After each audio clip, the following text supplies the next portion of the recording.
Best health packages up to 80% discount. Tirumala Diagnostics. నమస్కారం శ్రీ ఆచార్య అనంతకృష్ణ స్వామి గారు. నమస్కారం అండి. లాస్ట్ టైం మీరు చెప్పినప్పుడు వేవ్స్ పార్టికల్స్ ఏ విధంగా త్రూ విజువలైజేషన్ ముందుకు వస్తాయి, మనం ఏ విధంగా చూడగలుగుతున్నాం, ఏ విధంగా మన ఆలోచనల్ని కార్యరూపంలో చూడగలుగుతాం అనేది క్లారిటీగా ఇవ్వటం జరిగిందండి. అండ్ డబ్బు సంపద ఐశ్వర్యం విషయంలో కూడా ఆ విధంగానే మన ఆలోచనలు బట్టే కార్యరూపంలోకి వస్తాయి, ఆ విధంగానే మన సంపాదన కూడా పెరుగుతుందని చెప్పేసి అన్నారు. మనం ఎందుకు చెప్పామంటే ముందు అది అసలు వేవ్ పార్టికల్ అనేది మీకు తెలియదు. ఆ కన్ఫ్యూజన్లో ఉన్నారనుకోండి, ఇప్పుడు ఇది అదైనా కన్ఫ్యూజన్ ఉన్నప్పుడు ఏది రాకుండా పోతుంది. కాబట్టి ఎటు నుంచి ఎటు వెళ్తుంది సబ్జెక్టు, ఆ సబ్జెక్ట్లో మనం ఎలా ముందుకు వెళ్ళాలనే విషయంలో వేవ్ పార్టికల్ని మనకు పర్ఫెక్ట్గా తెలిసిందంటే దాని ప్రకారం మనం ప్రాక్టీస్ చేయొచ్చు. అందుకని చెప్పడం జరిగింది.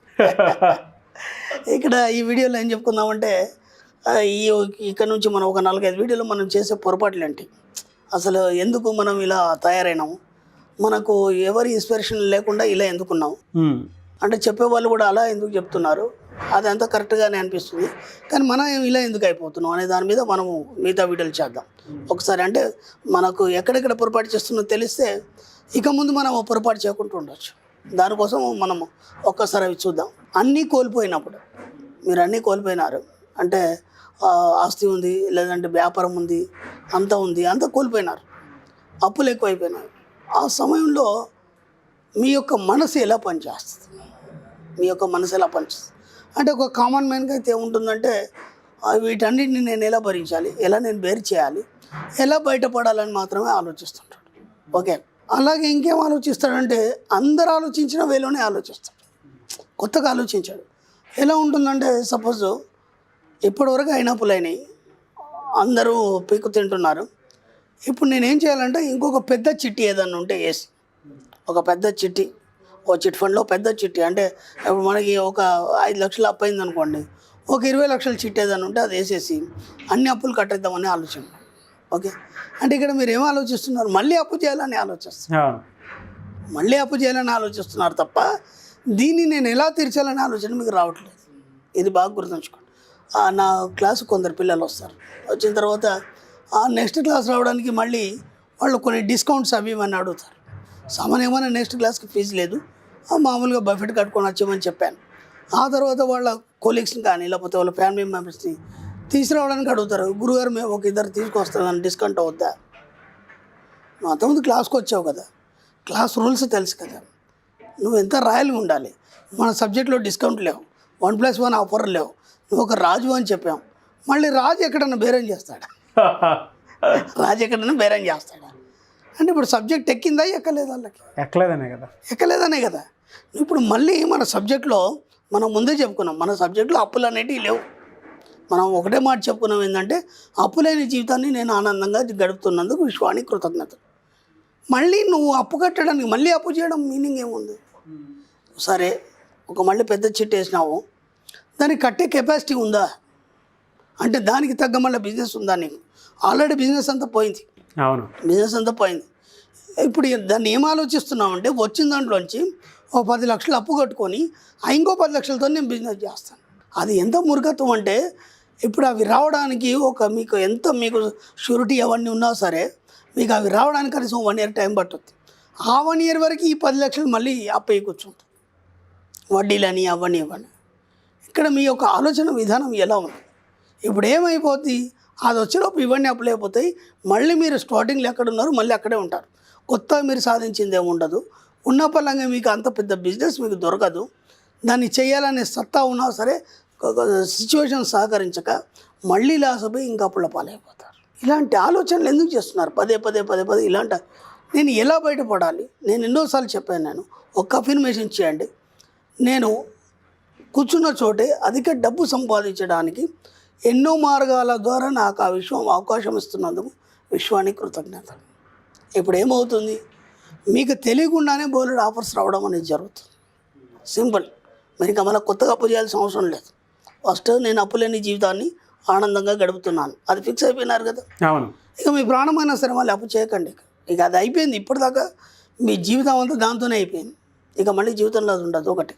2, అవకాశాలని విశ్వాన్ని అడుగుతున్నారు, చెప్పింది చెప్పినట్టుగా క్లాస్లో చెప్పినట్టుగా చేసుకోండి, ఖచ్చితంగా మీకు బోలెడు అవకాశాలు వస్తాయి కూర్చున్న దగ్గర.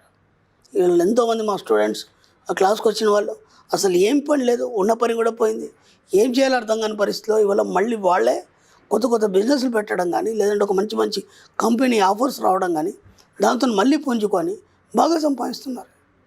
ఇప్పుడు మీరైనా వాళ్ళైనా అందరూ మనుషులే కదా, అందరూ ఒకటే ఉంటుంది కదా ఏదైనా కానీ.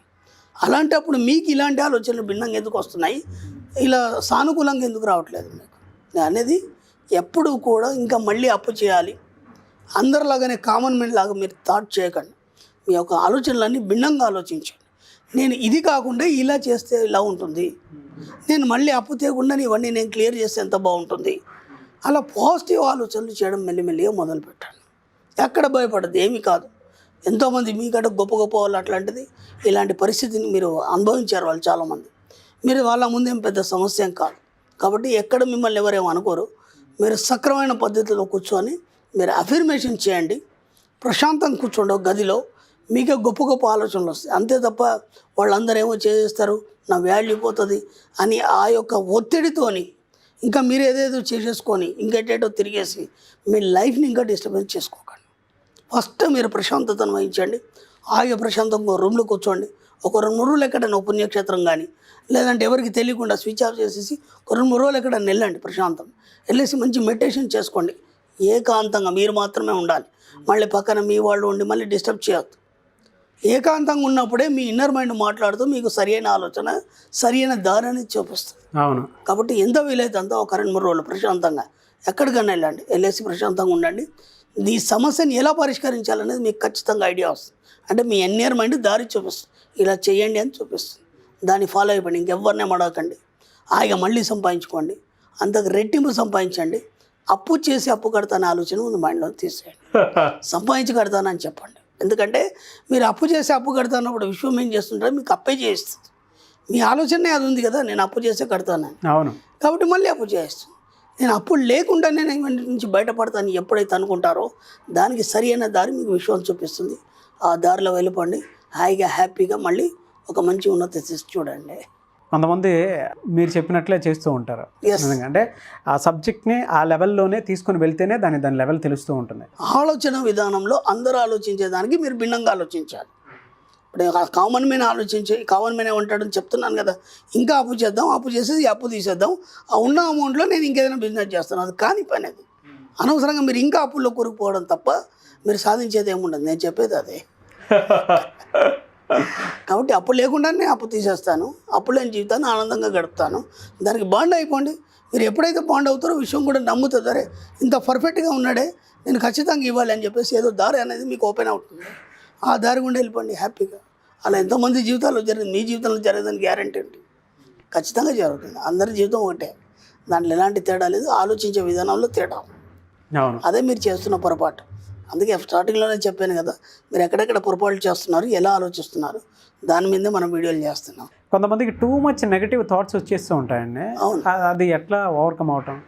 అది ఎలా ఉంటుందంటే మనకి ఇప్పుడు కాదండి, మనకి పూర్వీకుల నుంచి, మన వంశీకుల నుంచి వంశపారంపర్యంగా వచ్చిన జీన్స్ వల్ల అప్పట్లో ఉన్నటువంటి ఆలోచనలు వీళ్ళ లోపల బలంగా కూరుకుపోయి మీరు ఎంత పాజిటివ్గా ఆలోచిద్దామన్నా సరే వాళ్ళకి నెగిటివ్ వస్తుంది. వాళ్ళ తప్పు కాదు అది. వంశపారంపర్యంగా పూర్వీకుల నుంచి, మన పెద్దల నుంచి అలా వచ్చింది ఆ జీన్స్ కారణంగా వాడు అలాగే ఆలోచిస్తాడు. అందుకని నేను గతంలో ఒక వీడియో చేశాను. మన జీన్స్ యొక్క ఆ లైన్ని కూడా మనం మార్చుకోవచ్చు మన యొక్క ఆలోచన ద్వారా. మళ్ళీ మన యొక్క తర్వాత వచ్చే తరానికి మనం కొత్తగా జీవితాలను ఇవ్వచ్చు అని చెప్పేసి నేను చెప్పాను. కేవలం ఇదంతా ఎలా సాధ్యమవుతుందంటే మీకు ఆలోచన విధానం ద్వారా సాధ్యమవుతుంది, అంతే simple. Thank you so much Shri Acharya Anantakrishna Swami గారు. థ్యాంక్ యూ అండి.